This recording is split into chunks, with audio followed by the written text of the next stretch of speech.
Hey, casual tutorial time. I'm going to make this a quick video about the wrist mount. So hopefully I'll be able to cover a few application things, a few theory things that'll be interesting. Anyway, first interesting theory thing about the wrist mount is that it's actually a green triangle. It's a green triangle that you're holding backwards and your wrist is holding up in the triangle. Okay, and so like any normal green triangle, it is directional. So that is to say, if you hop it out the front, you end up with a tragedy, and if you exit out the back of the triangle, you end up with a nice unknotted string. So when you're working on things, exit out the back. You will notice that for the canonical exit, which is the one used in Spirit Bomb, that's what you're doing. Basically, you exit out the back and you have it in a trapeze. And then when you let everything go, you're good. So that's interesting theory that might be obvious, might not be obvious. That's something that you should consider when you're doing it. By the same token, once you get out the back, you can do whatever you want with this stuff here. At this point, you're in basically a kink mount, so you can swing this around, do whatever you want with it. I don't have too many good ideas, but Mike Montgomery's Montgomery twist involves basically getting into that and then spinning it around, doing interesting stuff with them. So I don't know the trick in full, but that's an example of something you can do. You might not have realized you can do that. So that's cool.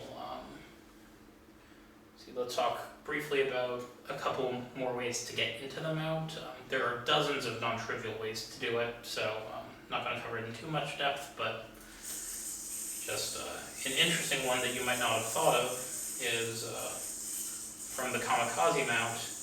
If you just stick your wrist through, you're automatically there. So that's a cool one. Just try that, it'll work. Trust me, that's kind of cool. And another one, if you're better than me, you can probably do it smooth, but if you get into the 1.5 mount, then eject that off the front and land in there. That's a wrist mount. So I can't really do it smooth, but it's an interesting idea, in my opinion. And you can do your own independent research to find more interesting ways to do that. Now, a couple of interesting things for applications of the mount. Because of the shape of everything, you can see that there are just a ton of different string segments you can jump on, and you can jump onto any of them from either direction. You can mount on any of them, like you can mount from underneath on some of them, so that makes the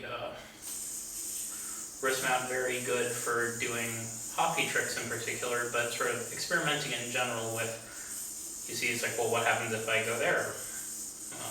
You can double on. That's interesting. What happens if I hop onto this string from the back? Well, I don't know, but you can flip over that side and still stay in the wrist mount.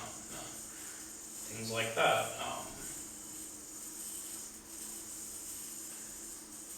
I don't know what that was, but if you're better than me, you could probably figure out something interesting to do with it.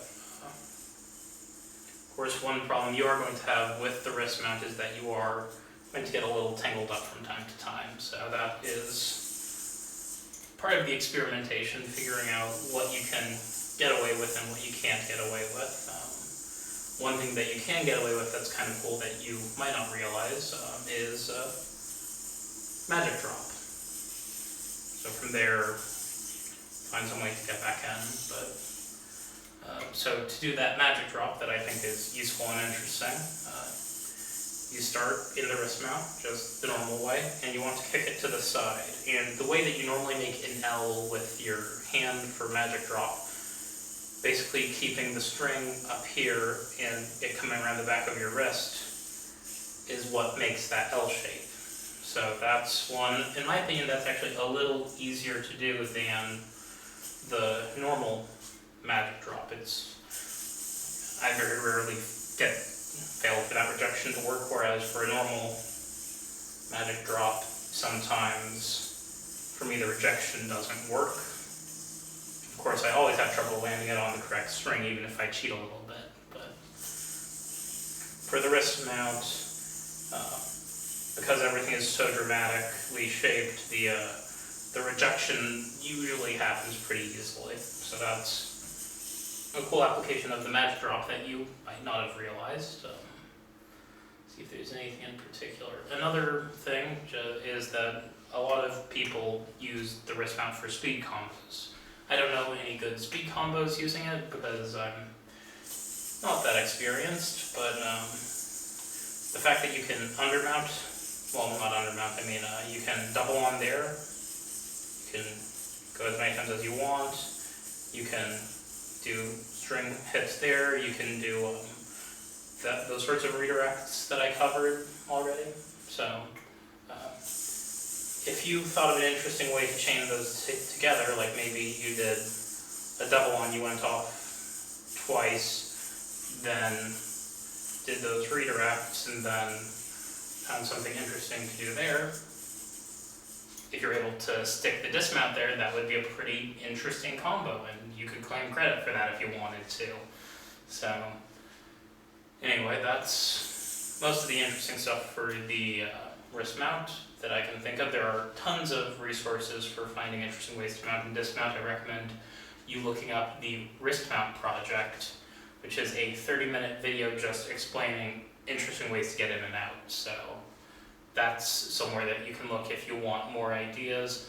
Also, watching trick videos and contest videos, you'll see tons of this mount. It's a mount that maybe if you're a beginner you're not noticing, but once you notice it, you won't be able to unnotice it. Everyone uses it. So TLDR, the wrist mount is a nice little mount that is useful for all sorts of tech things and speed things.